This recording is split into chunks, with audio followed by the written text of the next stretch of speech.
Hi guys, welcome back on the channel Amrit Rawal biology. Dear students, हम लोगों ने पिछले क्लास में जो पढ़ा था वो था प्राइमरी रिस्पांस क्या होता है, सेकेंडरी रिस्पांस क्या होता है, इम्यूनिटी के बारे में थोड़ा थोड़ा जान लिया था।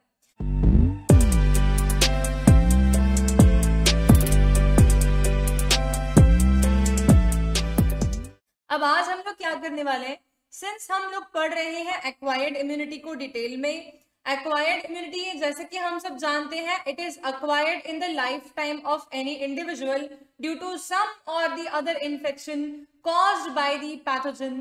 तो इसे हम बोलते हैं एक्वायर्ड इम्यूनिटी। हम प्राइमरी रिस्पॉन्स भी समझते हैं एंड सेकेंडरी रिस्पॉन्स भी समझते हैं। अब आज हम लोग क्या करने वाले, हम थोड़े से एक्वायर्ड इम्यूनिटी के टाइप्स को समझते हैं, ठीक है। तो जैसे कि मैंने कहा कि अक्वायर्ड इम्यूनिटी किसी भी इंडिविजुअल के लाइफ टाइम में अक्वायर होने वाली इम्यूनिटी होती है। एक्वायर्ड इम्यूनिटी दो टाइप की हो सकती है स्टूडेंट्स, डिपेंड किस पे करता है ये बताती हूँ। पहले देखो, एक टाइप की इम्यूनिटी को हम लोग बोलते हैं ह्यूमोरल इम्यूनिटी, एक टाइप की इम्यूनिटी को हम लोग बोलते हैं cell mediated immunity. Humoral immunity जो होती है स्टूडेंट्स, इसी को हम लोग कई बार एंटीबॉडी मीडिएटेड इम्यून सिस्टम भी बोलते हैं। एंड सेल मीडिएटेड इम्यूनिटी को बच्चों हम कई बार सेल मीडिएटेड इम्यून सिस्टम भी बोलते हैं।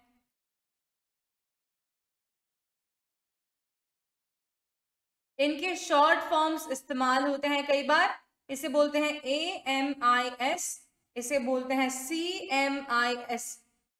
ओके, अब देखिए अक्वायर्ड इम्यूनिटी में ह्यूमोरल इम्यूनिटी का क्या मीनिंग होता है।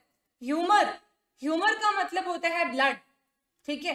तो यहाँ पर हम ह्यूमर जोक्स मजाक वो वाले ह्यूमर की बात नहीं कर रहे हैं, हम ह्यूमर की बात वो नहीं कर रहे जो कपिल शर्मा शो में दिखाया जाता है, बल्कि हम लोग ह्यूमर की बात करें जो हमारी बॉडी में है एक्चुअली, और वो है ब्लड या बॉडी के फ्लूइड्स को ह्यूमर बोला जाता है, ठीक है। और सेल तो हम सब जानते हैं बेसिक यूनिट ऑफ लाइफ है।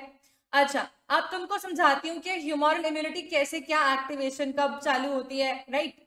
तो समझो, कोई भी पैथोजन तुम्हारी बॉडी में आया और आने के बाद में अगर वो ब्लड में चला गया या किसी बॉडी फ्लूइड में चला गया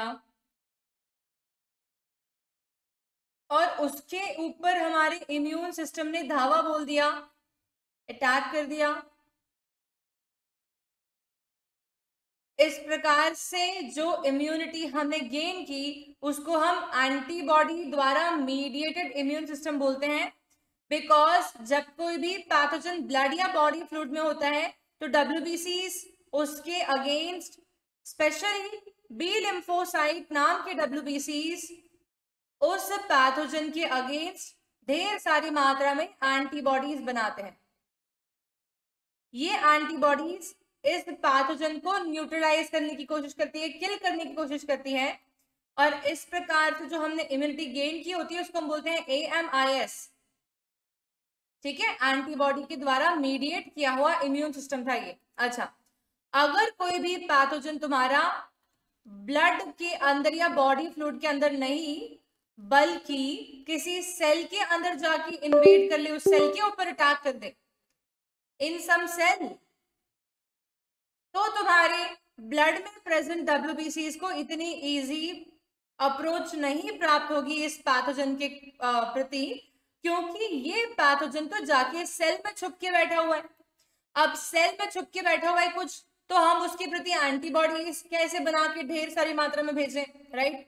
तो ये बहुत डिफिकल्ट हो जाते हैं हमारे एंटीबॉडी मीडिएटेड इम्यून सिस्टम के लिए, और इस प्रकार के पैथोजेंस के लिए एक्शन करने के लिए आता है हमारा सेल मीडिएटेड इम्यून सिस्टम, जिसके अंदर जो रिस्पॉन्सिबिलिटी प्ले करने वाले सेल्स हैं मेनली उनका नाम होता है T लिम्फोसाइट्स, ठीक है। तो WBCs इस सेल के ऊपर भी अटैक करते हैं, लेकिन कौन से WBC की मैं बात कर रही हूँ, मैं कह रही हूँ T लिम्फोसाइट के बारे में। ये T लिम्फोसाइट जो है ये इसके ऊपर अटैक करेंगे और इस सेल को किल करने की कोशिश करेंगे, और इस प्रकार से जो हमने इम्यूनिटी गेन की उसको हम बोलते हैं CMIS। समझे? थोड़ा थोड़ा सा हल्का हल्का समझ में आया? ब्लड के अंदर पैथोजन घूम रहा है तो ह्यूमोरल इम्यूनिटी एंटीबॉडी उसको खत्म करने की ट्राई करेगी, लेकिन कोई पैथोजन सेल में जाके छुप गया है तो सेल मीडिएटेड इम्यूनिटी उसके अगेंस्ट एक्शन करती है। AMIS का इतना रिस्पॉन्सिबिलिटी नहीं बनता। माने कि हमारे पास में दो डिफरेंट टाइप की सेल्स ऐसे हैं जो कि हमारे एक्वायर्ड इम्यूनिटी के लिए मेनली रिस्पॉन्सिबल हैं। एक टाइप के सेल का नाम होता है बी लिम्फोसाइट सेल, दूसरे टाइप के सेल का नाम होता है टी लिम्फोसाइट सेल। तो T lymphocyte and B lymphocyte के बारे में हम लोगों को अब डिटेल में समझना होगा, ठीक है? पहले हम किसके बारे में समझें? पहले हम समझते हैं बी लिम्फोसाइट के बारे में। ये कौन सी इम्यूनिटी के लिए रिस्पॉन्सिबल था? It is responsible for the AMIS, ठीक है? इट रेगुलेट्स या इट मीडिएट्स, जो भी बोलो तुम, ठीक है? या it is responsible for anything we can use. It is responsible for humoral immunity,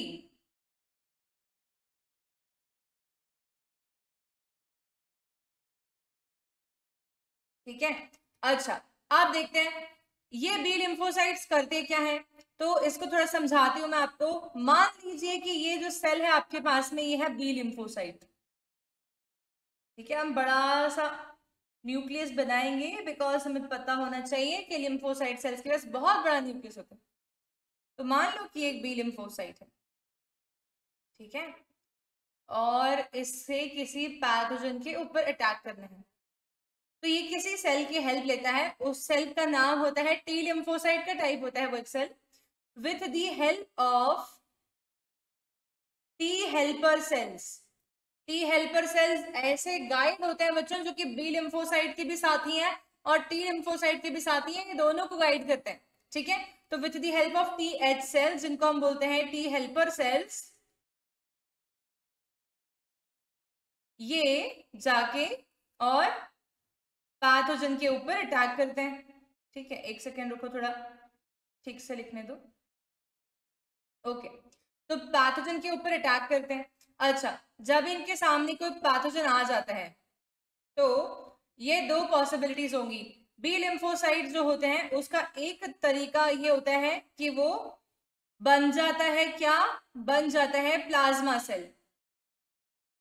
और प्लाज्मा सेल बनने के बाद में, प्लाज्मा सेल कुछ भी नहीं है बच्चों, इसी बी लिम्फोसाइट का डिफरेंशिएटेड फॉर्म है।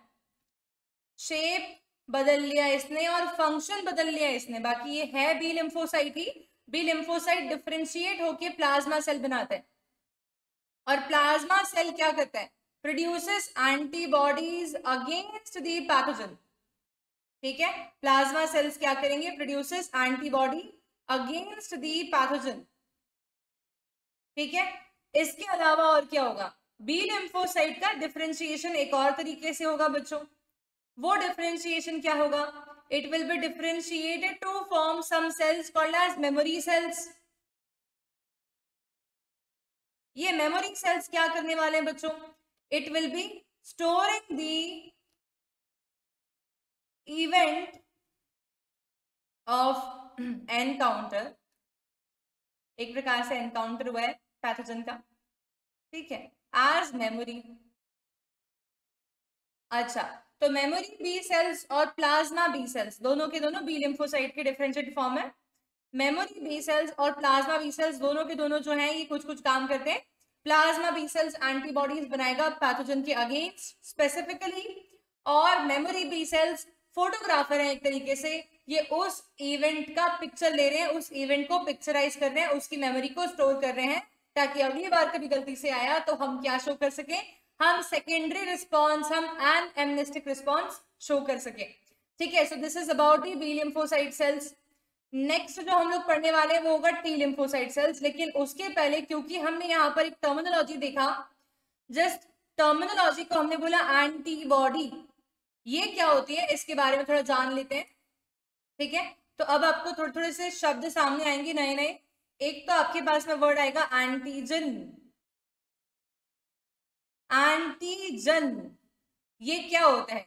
ये है पैथोजन, ठीक है। अब इसको कैसे समझेंगे आप? तो हमें ये समझना है कि मान लो हमारे पास में कोई बैक्टीरिया आया, ठीक है, ये बैक्टीरिया हमारी बॉडी में आया, ठीक है। तो हम तो बैक्टीरिया को पूरा नहीं जानते, हम तो सिर्फ ये जान गए कि इसके पास जो सरफेस पे प्रोटीन प्रेजेंट है ना, ये प्रोटीन हमारा प्रोटीन तो नहीं है, ये प्रोटीन तो हमारी बॉडी के बाहर का प्रोटीन है, ये हमारा रिकॉग्नाइज्ड सेल्फ प्रोटीन तो नहीं है, ये तो नॉन सेल्फ कुछ नजर आ रहा है। तो ये नॉन सेल्फ चीज को हम एंटीजन बोलते हैं। तो एंटीजन क्या होता है?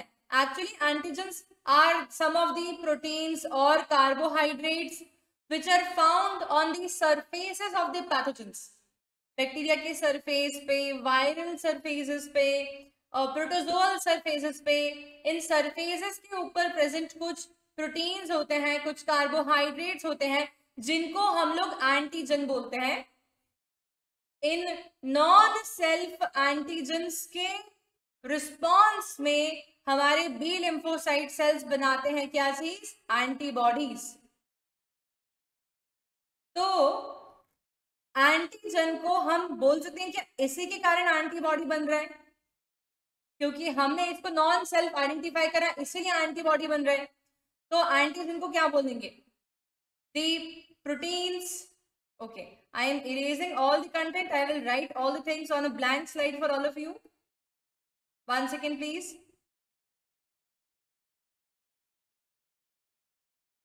ठीक है, तो हमने भी जो देखा चीजें, उसको हम क्या क्या समझे? हमने एक तो शब्द समझा है एंटीजन, एक शब्द समझा है एंटीबॉडी। तो हम पहले एंटीजन लिखते हैं। एंटीजन्स आर प्रोटीन्स और कार्बोहाइड्रेट्स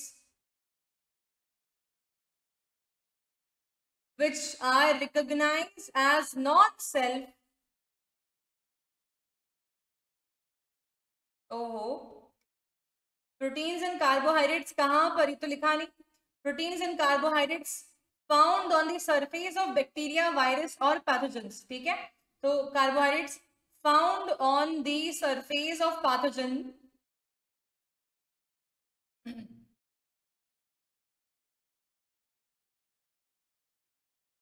ठीक है, विच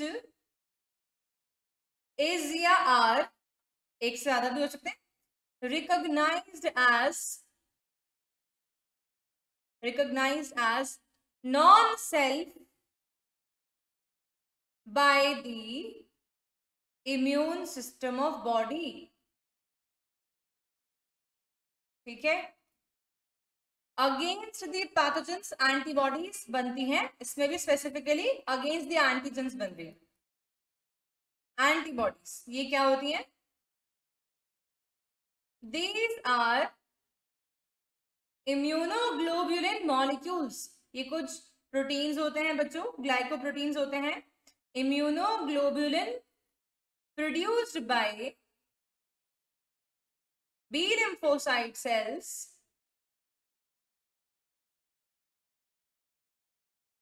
in response to antigen. Antigen के रिस्पॉन्स में बनने वाली चीजों को, इम्यूनोग्लोबुलिन्स को, ग्लाइकोप्रोटीन्स को हम एंटीबॉडीज बोलते हैं, ठीक है। तो अगर आपको एंटीजन मालूम पड़ा है, अगर आपको एंटीबॉडी मालूम पड़ा है, तो आप लोगों को यहाँ पर ये बात समझ में आ गई है, ठीक है, कि पैथोजन के पास एंटीजन होता है और WBCs एंटीबॉडीज बनाते हैं। अच्छा, अब इसके बाद में हम एक और चीज देखते हैं। देखो, देखते हैं, यहां पर मैंने आप लोगों को एक बात बताई कि पैथोजन के रिस्पेक्ट में, ठीक है। तो हम यहाँ देखते हैं, मैं तुम्हें एक डायग्राम और बना के देती हूँ। मान लीजिए कि ये कोई बैक्टीरिया है, ये कोई पैथोजन है हमारी बॉडी के ऊपर, अंदर, और इसके पास में प्लाज्मिड है, इसका खुद का क्रोमोसोमल DNA है, राइबोसोम्स हैं, एटसेट्रा एटसेट्रा। एंड इसके बारे में मैं ये भी बोलूंगी कि इसके पास में कुछ कुछ क्या प्रेजेंट है। It is having some of the antigens also found on the surface of bacteria. Surface पे पाए जाने वाले कुछ प्रोटीन्स या ग्लाइकोप्रोटीन्स, ऐसे मॉलिक्यूल्स हैं ठीक है, अब हमारी ब्लड में आ गया ये, it is where right now into our blood, हमारे ब्लड के अंदर है ये, ठीक है, इमेजिन कर लो कि हमारे ब्लड के अंदर है। हमारे ब्लड में इस पैथोजन को देखते हुए डब्ल्यूबीसी इसने क्या बनाया होगा? तो मैंने कहा जो हमारे पास में डब्ल्यूबीसी सेल्स प्रेजेंट है, व्हाइट ब्लड सेल्स प्रेजेंट है, इसमें से बी लिम्फोसाइट सेल जो है उसने इसके अगेंस्ट बनाया एंटीबॉडी, ठीक है, तो ये है डब्ल्यूबीसी बी लिम्फोसाइट, ठीक है। अच्छा, अब मुझे बता दो कि जो एंटीबॉडी बनाया उसका स्ट्रक्चर कैसा होगा? तो एंटीबॉडी का स्ट्रक्चर बच्चों कुछ कुछ ऐसा होगा, देखो,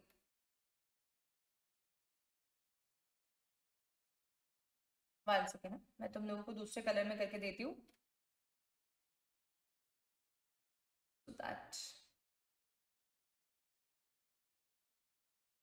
में लेते हैं, ठीक है। तो जो एंटीबॉडी के बारे में हम बात कर रहे हैं, राइट, तो देखो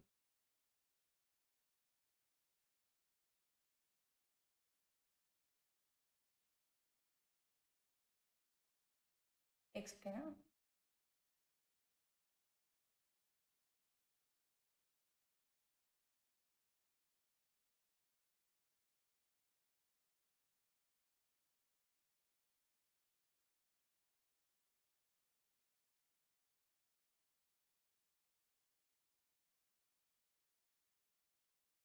ओके,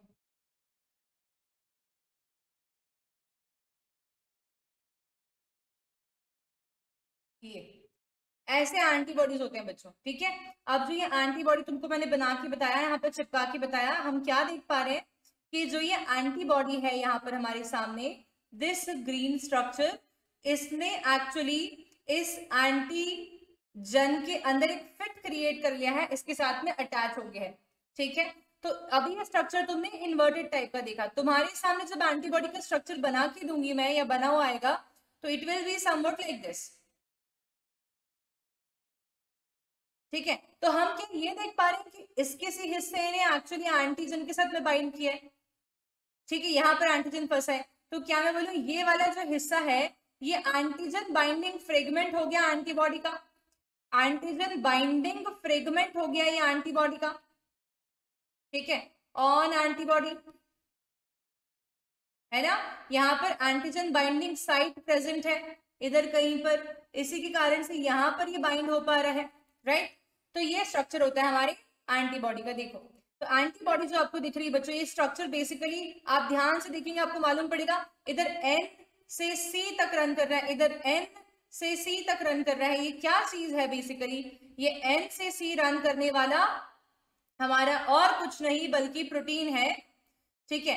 एन से सी क्या रन करता है बच्चों, एन से सी तो प्रोटीन ही रन करते हैं, राइट। तो ये हमारे एन से सी रन करने वाले प्रोटीन्स हैं, चारों के चारों चेन्स प्रोटीनेशियस चेन्स हैं, ठीक है। इसमें से ये जो बड़े बड़े लंबे लंबे चेन्स हमें दिख रहे हैं, इन चेन्स को हम बोलते हैं हैवी चेन्स, हैवी चेन्स, और साइड में जो दो छोटे चेन्स दिख रहे हैं इनको हम बोलते हैं लाइट चेन, लाइट चेन, ठीक है। ये वाला हिस्सा जो होता है ये एंटीबॉडी के साथ बाइंड करता है, तो हम बोलते हैं FAB फ्रेगमेंट। ये ऐसा फ्रेगमेंट है जो कि एंटीजन के पास प्रेजेंट है एंटीबॉडी से बाइंड करने के लिए, एंटीबॉडी के पास प्रेजेंट है एंटीजन से बाइंड करने के लिए, ठीक है। क्या बोलेंगे इसे, fragment on antibody, fragment on antibody which binds to antigen, ठीक है, विच बाइंड्स टू एंटीजन। थोड़ा सा ये कॉम्प्लेक्स लग सकता है पर ये है नहीं, बहुत इजी टॉपिक है, हालांकि इसमें हम थोड़ा सा ज्यादा डिटेल में पढ़ रहे हैं बिकॉज एंटीबॉडी का स्ट्रक्चर थोड़ा इंपॉर्टेंट होता है। तो fragment on antibody which binds to antigen. अच्छा, ये वाला जो हिस्सा है बच्चों, इस वाली को हम बोलते हैं FC फ्रेगमेंट बोलते हैं। FC का क्या मतलब होता है, ये ऐसा फ्रेगमेंट है बच्चों, इसको बोलते हैं क्रिस्टलाइजेबल फ्रेगमेंट, क्रिस्टलाइजेबल फ्रेगमेंट। और इसी फ्रेगमेंट के साथ में आके WBCs जुड़ जाते हैं, ठीक है। WBCs आके यहीं पर जुड़ जाएंगे, फैगोसाइटिक सेल्स वगैरह जो आएंगे वो यहाँ पर जुड़ जाएंगे ताकि वो पूरे के पूरे कॉम्प्लेक्स को ही नष्ट कर दें, ध्वस्त कर दें, ठीक है। मतलब हमने जो भी डायग्राम बनाया था बैक्टीरिया वाला, आई होप कि वो वापस आएगा, पर नहीं आएगा बिकॉज वो ब्लैंक स्लाइड थी, राइट। वापस बना दूंगी मैं तुम लोगों के लिए।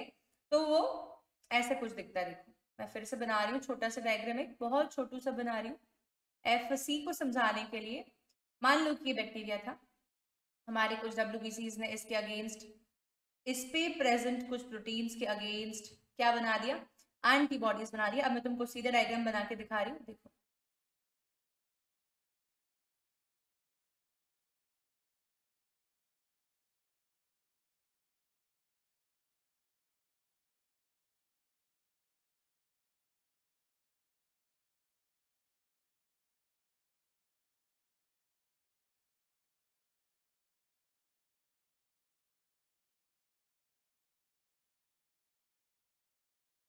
इसमें क्या है, बहुत ध्यान से डायग्राम ड्रॉ करना पड़ता है, अदरवाइज मिस्टेक्स होती हैं।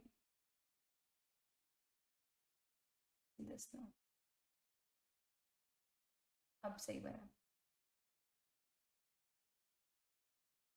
ठीक है। अब तुम्हारा ये एंटीबॉडी है। अब देखो इस एंटीबॉडी के इस FC पोर्शन पे, जिसको हमने नाम दिया ना FC, ये नीचे वाला हिस्सा, ये वाला हिस्सा जो है ये FC है।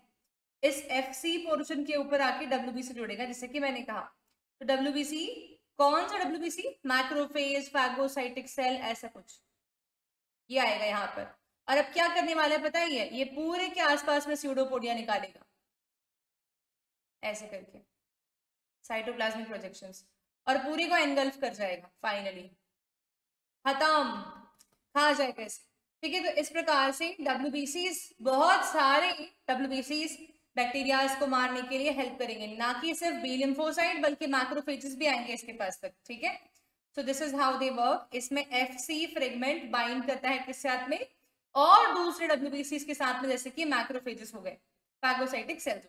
ठीक है, तो यह हो गया हमारे पास में एंटीजन बाइंडिंग साइट। ये कहाँ दिख रही है हमें, ये एक हैवी चेन और लाइट चेन के बीच में है। इधर भी हमें एक हैवी चेन और लाइट चेन के बीच में एक एंटीजन बाइंडिंग साइट नजर आ रहा है। ओके, ये एक एंटीबॉडी का स्ट्रक्चर दिया हुआ है। ओके, और ये एंटीबॉडी का स्ट्रक्चर फॉलो करने वाले जो एंटीबॉडीज हो सकते हैं उनके नाम क्या क्या है। इस एंटीबॉडी के स्ट्रक्चर को IgG एंटीबॉडी में देख सकते हैं, IgD एंटीबॉडी में देख सकते हैं, और IgE एंटीबॉडी में हम देख सकते हैं। एग्जैक्टली सेम स्ट्रक्चर होता है, मतलब सिमिलर, यही वाला Y शेप टाइप का। ठीक है, Y शेप टाइप का स्ट्रक्चर होता है। अच्छा, ओके, अब आप लोगों को यहाँ पर इस पूरे एंटीबॉडी के स्ट्रक्चर में कुछ S बॉन्ड S नजर आ रहे हैं, बहुत सारे दिख रहे हैं। ये एक हैवी चेन के ऊपर भी प्रेजेंट है, ये एक लाइट चेन के ऊपर भी प्रेजेंट है, और ये एक हैवी और लाइट चेन के बीच में भी प्रेजेंट है। ये बेसिकली क्या है, ये डाइसल्फाइड बॉन्ड्स हैं बच्चों। और डाइसल्फाइड बॉन्ड्स क्यों बन रहे हैं यहाँ पर इतने सारे, बिकॉज एंटीबॉडी प्रोटीन के अंदर सिस्टीन नाम का अमीनो एसिड बहुत ज्यादा पाया जाता है।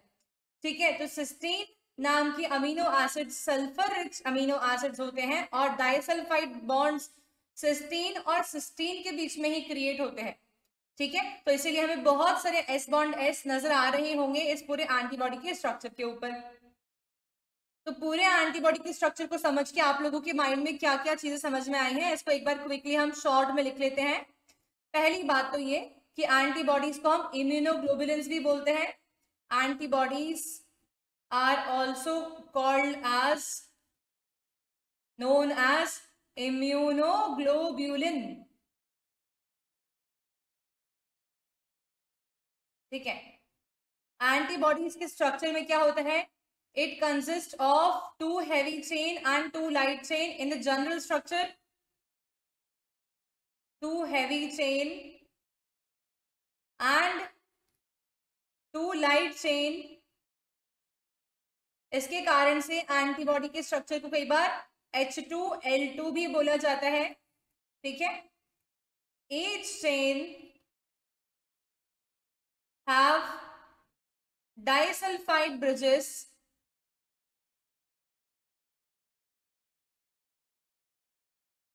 and these bonds are also seen between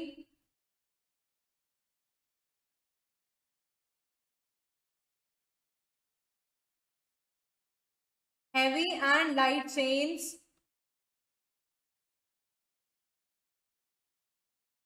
ठीक है। देन अपर पोर्शन जो हमने देखा था, antigen binding site is present on antigen binding fragment FAB, antigen binding site is present on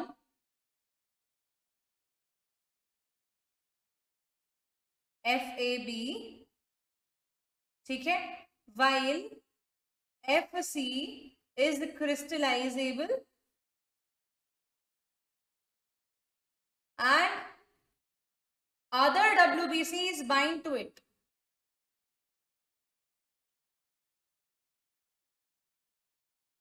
ठीक है, ये सब हमने एंटीबॉडी के स्ट्रक्चर के बारे में अभी समझा और मुझे लगता है कि ये समझ भी आ गया होगा सभी को।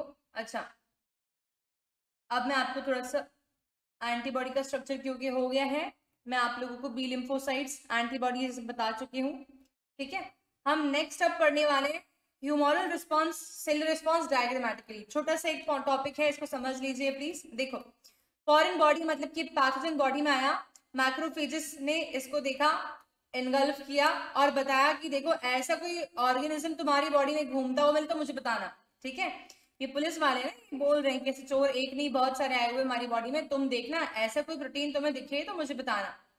तो हमारी हेल्पर टी सेल्स के मतलब गार्ड सेल्स, जो हमारे गार्ड है ये बेसिकली, इनको इन्फॉर्मेशन भेज दी गई। इन्होंने बी लिम्फोसाइट को बोला सुनो तुम एंटीबॉडीज बनाओ इनके अगेंस्ट। बहुत सारी एंटीबॉडीज बनाई गई इनके अगेंस्ट। ठीक है, मान लो कि किसी सेल में छुप के बैठा हुआ हो तो हेल्पर टी सेल बोलेंगे कि सेल के अंदर देखना भाई, सेल के अंदर कोई ऐसा सेल ना हो जो कि ऐसे फ्लैग लेके बता रहा हो कि मैं सफर कर रहा हूं, मैं इन्फेक्टेड हूं, मुझे बचा लो। ठीक है, तो इसने टी सेल को भी मैसेज भेजा।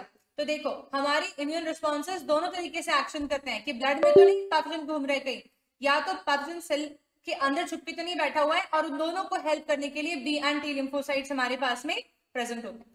So this is about the different things which we understand about the acquired immunity.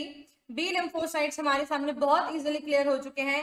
T lymphocytes के बारे में मैं आप लोगों को थोड़ी सी information और देने वाली हूँ। देखिए, जब हमने B lymphocytes पढ़ा तो हमने सिर्फ ये जाना कि वो तो क्या बनाते हैं, वो तो एंटीबॉडी बनाने वाले सेल्स हैं। अब जब हम T lymphocytes के बारे में बात करते हैं बच्चों, तो इनके भी बहुत सारे टाइप के सेल्स होते हैं। एक तो होता है इसमें T helper cell, TC cell, TS cell, TM cell. ठीक है, 4 टाइप के टी लिम्फोसाइट्स होते हैं। ये कब एक्शन करते हैं? When the pathogen enters inside cell. ठीक है, they are responsible for CMIS as we all know, cell mediated immune system. ठीक है, इसमें 4 टाइप के टी लिम्फोसाइट क्या क्या होते हैं। एक तो होते हैं टी हेल्पर सेल्स। इनका मेन फंक्शन क्या है? हेल्प करते हैं किसको? B lymphocyte and T lymphocyte को,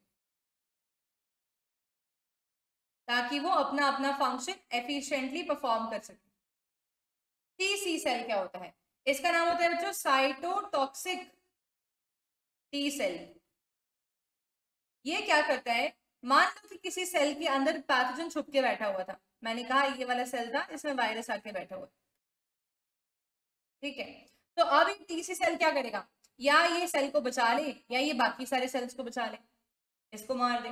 ये क्या करेगा? ये इन सेल्स के ऊपर फिर से नेचुरल किलर सेल की तरह ही परफोरेन चैनल्स इंट्रोड्यूस करेगा। इन सेल्स में पानी भरेगा, आसपास का टिश्यू फ्लूइड आके भरेगा और ये सेल्स रप्चर हो जाएंगे, टुकड़े हो जाने इन सेल्स के। ठीक है, तो ये वाला काम वो कौन कर रहा है? TC cell. तो इसलिए साइटो माने कि सेल के लिए टॉक्सिक हो गया ये तो। ठीक है, इस सेल को आते से ही मार दिया, इन्फेक्टेड सेल को। साइटोटॉक्सिक टी सेल्स इसीलिए किलर टी सेल्स भी होते हैं, पर ये नेचुरल किलर सेल्स नहीं होते, उनके जैसे फंक्शन परफॉर्म करने वाले होते हैं। फिर TS सेल। TS सेल क्या करते हैं बच्चों? TS सेल बोलते हैं बहुत हो गया यार, कितने सेल्स को मारोगे? कहीं तुम ऐसे इन्फेक्टेड सेल्स को मारते मारते हमारे अपने नॉन इन्फेक्टेड प्यारे प्यारे सेल्स को ना मार दो गलती से। इसीलिए वो TS cell, suppressor T cell, इन टी हेल्पर सेल्स को भी और TC सेल्स को भी इनहिबिटरी सिग्नल भेजता है कि इम्यूनिटी रिस्पॉन्स बंद करो, अब हमारे अपने सेल्स अफेक्ट हो जाएंगे अगर तुमने और एक्टिविटी शो करी तो। ठीक है, तो इसका मतलब हो जाएगा सप्रेसर टी सेल का मेन फंक्शन है इम्यूनिटी ऑफ टी सेल्स जो शो हो रही है उसके एक्शन को सप्रेस कर देना।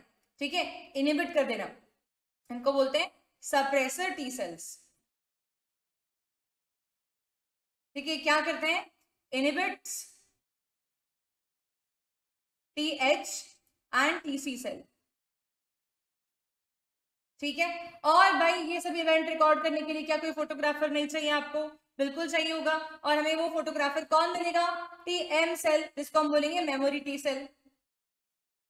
मेमोरी टी सेल इन सभी चीजों की, इवेंट्स की मेमोरी को रिकॉर्ड करने वाला है। ठीक है, takes memory of the encounter. ठीक है, एनकाउंटर किसका? पैथोजन का। तो ये होते हैं हमारे टी लिम्फोसाइट सेल्स। इस तरीके से हम लोग बी एंड टी लिम्फोसाइट्स के बारे में सब कुछ पढ़ चुके हैं। बी लिम्फोसाइट्स एंटीबॉडीज बना रही थी, टी लिम्फोसाइट्स किसी ऐसे सेल के ऊपर अटैक करके उसको मारेंगे जो कि ऑलरेडी इन्फेक्टेड सेल है हमारी बॉडी में। ठीक है, so by this we are done with the different types of cells involved in acquired immunity. ठीक है, अब हम नेक्स्ट क्लास में क्या पढ़ने वाले? एक्टिव एंड पैसिव इम्यूनिटी के बारे में, वैक्सीनेशंस, इम्यूनाइजेशंस, और इसके अलावा हम लोग और भी कुछ पढ़ेंगे जैसे कि एलर्जी, इम्यून रिस्पॉन्स। तो बहुत सारे पोर्शंस बाकी रहते हैं इस चैप्टर में। ये चैप्टर थोड़ा बड़ा चैप्टर है आपका, लेकिन ये एक बहुत इंपॉर्टेंट चैप्टर है और इससे क्वेश्चंस बहुत सारे आने के चांसेस रहते हैं। So we should be like, हमें ये चैप्टर बहुत अच्छे से आना चाहिए। सो स्टूडेंट्स, आप लोगों को इस चैप्टर में कोई भी डिफिकल्टी लग रही है, you all can ask me freely in the comment section, and I'm always there for all of you for solving any kind of query you have. Thank you for watching the lecture, and do not forget to like, share and subscribe our channel Amrita Raval Biology and Gravity Circle.